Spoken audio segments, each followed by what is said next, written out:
L-Aġenzija Kulturali għall-Belt Valletta qed tfakkar il-5 snin mit-twaqqif tagħha.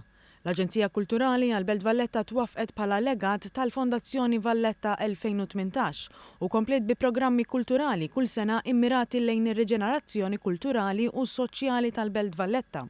Iċ-Chairman tal-Aġenzija Kulturali għall-Belt Valletta, Jason Mikallef, qal li permezz ta' dawn l-avvenimenti u ħafna oħrajn, l-Aġenzija qed tkompli tagħti il-ħajja lill-Belt Kapitali ta' Malta. F'kelma waħda jfisser sodisfazzjon kbir li dak li ħlomna li ikollna wara l-2018 bħala legat bħala wirt wettaqnieh, naturalment wettaqnieh fi żmien qasir, imma ridna li nfakru li l-akkwisti tagħna fl-aħħar 5 snin l-Aġenzija Kulturali għall-Belt Valletta llum hija l-iktar l-aġenzija ewlenija li torganizza l-attivitajiet kbar kulturali tal-massa fil-Belt Valletta, naturalment huma wkoll attivitajiet li jirriflettu wkoll ix-xewqat tal-familji Maltin u Mawċin, ġifieri minn arti performattiva sa kunċertu mużikali, sa l-attivitajiet tal-miliet, tal-aħħar tas-sena u naturalment attivitajiet kbar. U dana jemlina b'sodisfazzjon kbir, sodisfazzjoni li fil-Belt Valletta qed insostnu r-riġenerazzjoni ekonomika, soċjali u kulturali fil-kapitali ta' pajjiżna.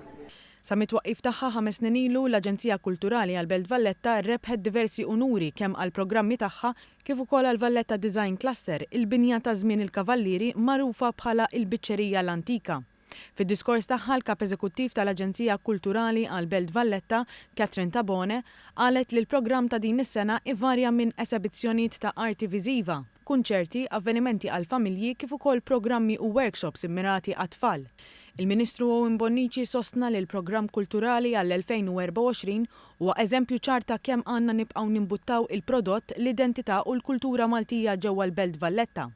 Fost l-avvenimenti tant mistennija għall-aħħar xhur tal-2024, l-10 edizzjoni tal-Valletta Green Festival illi f'Mejju il-Pjazza San George tinbidel fi ġnien bil-isbaħ.